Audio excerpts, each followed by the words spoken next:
Hi friends, எல்லாருக்கும் வணக்கம். இன்றைக்கி வந்து நம்ம வந்து ஒரு ஸ்பைசியாக ஒரு ப்ரான் நூடுல்ஸ் பண்ணலாம். அதுக்கு வந்து நம்ம ப்ரான் வந்து ஒரு 1/4 கிலோ எடுத்து வச்சுருக்கோம். ஒரு டீஸ்பூன் கார்ன்ஃப்ளவர் சேர்த்துக்கோங்க. டீஸ்பூன் மைதா சேர்த்துக்கலாம். கொஞ்சமாக 1/4 டீஸ்பூன் வந்து பெப்பர் பவுடர், ஒரு 1/2 டீஸ்பூன் சால்ட். இப்போ இது வந்து நல்லா மிக்ஸ் பண்ணிக்கோங்க. பாருங்கள், நல்லா மிக்ஸ் பண்ணியாச்சு. இதை வந்து ஒரு சைடில் வச்சுருவோம். 10 மினிட்ஸ் ஊறட்டும். பாருங்கள், நல்லா தண்ணி கொதிச்சிருச்சு. இப்போ நூடுல்ஸ் வந்து நீங்கள் எந்த பிராண்டு வேணாலும் சேர்த்துக்கலாம். நான் வந்து மேகி தான் சேர்த்துக்கிறேன். இதில் வந்து ஒரு 4 பேக்கெட் போட்டுக்கிறேன். பாருங்கள், 2 மினிட்ஸ் ஆயிடுச்சு. இப்போ வந்து நம்ம இதை வடிகட்டி எடுத்துக்கலாம். இந்த மாதிரி வடிகட்டிட்டு கொஞ்சமாக பச்சை தண்ணி ஊற்றிடுங்க. அப்போ ஒன்று ஒன்று ஒட்டாமல் இருக்கும். இந்த பாருங்கள், இந்த மாதிரி தனித்தனியாக வந்துடும். பாருங்கள், இதுக்கு வந்து நம்ம ஒரு சாஸ் ரெடி பண்ணிடலாம். சோயா சாஸு ஒரு டேபிள் ஸ்பூன் ஊற்றிக்கோங்க. சில்லி ஃப்ளேக்ஸ் வந்து ஒரு 1/2 டேபிள் ஸ்பூன் சேர்த்துக்கோங்க.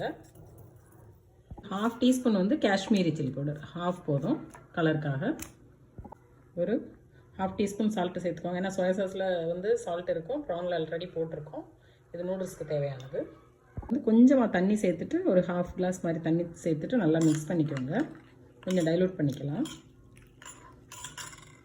1/4 ஸ்பூன் வந்து பெப்பர் பவுடர் போட்டுக்கோங்க. வந்து ஒரு 2 டேபிள் ஸ்பூன் வந்து கார்லிக் வந்து இந்த மாதிரி பொடிசாக கட் பண்ணி வச்சுருக்கேன். அப்புறம் 2 பச்சை மிளகாயும் நல்லா நைஸாக கட் பண்ணி வச்சுக்கலாம். காரம் வந்து உங்களுக்கு ஜாஸ்தி இருக்குன்னா கொஞ்சம் கம்மி பண்ணிக்கோங்க. பேன் வந்து சூடு பண்ணிவிட்டேன். கொஞ்சம் ஆயில் சேர்த்துருக்கேன். ஆலிவ் ஆயில் இருந்தால் சேர்த்துக்கலாம், இல்லை நார்மல் சன்ஃப்ளவர் ஆயில் சேர்த்துக்கோங்க.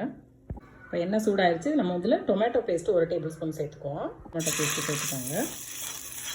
கொஞ்சம் டீயை கம்மி பண்ணி வச்சுக்கோங்க. இப்போ நம்ம வந்து இந்த ப்ரான்ஸ் ஊற வச்சுருக்கோம் இல்லையா, அதை வந்து சேர்த்துக்குவோம்.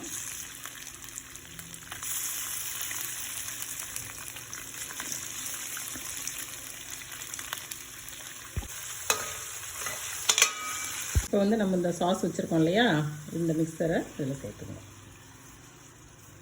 இப்போ இந்த கார்லிக் கட் பண்ணி வச்சுருக்கோம்ல, இந்த கார்லிக் சேர்த்துக்கோங்க.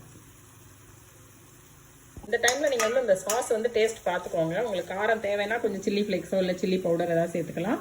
சால்ட்டும் அது மாதிரி செக் பண்ணிக்கோங்க. நம்ம கட் பண்ணி வச்சுருக்க இந்த க்ரீன் சில்லிஸு ஒரு பாதி க்ரீன் சில்லி போட்டுக்குவோம். அதில் பாதி அப்புறம் லாஸ்ட்டில் போட்டுக்குவோம். நம்ம இந்த ரெடியான வெந்த நூடுல்ஸ் இருக்கு இல்லையா, அதில் வந்து ஒரு டீஸ்பூன் வந்து ஆயில் போட்டுக்கோங்க. இந்த மாதிரி மிக்ஸ் பண்ணி விடுங்க. இது ஒன்றோட ஒன்று ஒட்டாமல் நல்லா தனித்தனியாக நிற்கும் எண்ணெய் போட்டோம்னா. இப்போ நம்ம நூடுல்ஸை வந்து இதில் சேர்த்துடலாம்.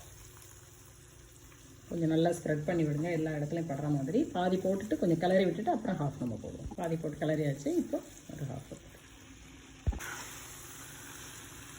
நல்லா ஸ்மெல் ரொம்ப நல்லா இருக்குங்க. நீங்கள் லாஸ்ட்டில் வந்து ஸ்ப்ரிங் ஆனியன் இருந்ததுன்னா நீங்கள் கடைசியில் கொஞ்சம் தூவி விட்டுக்கோங்க.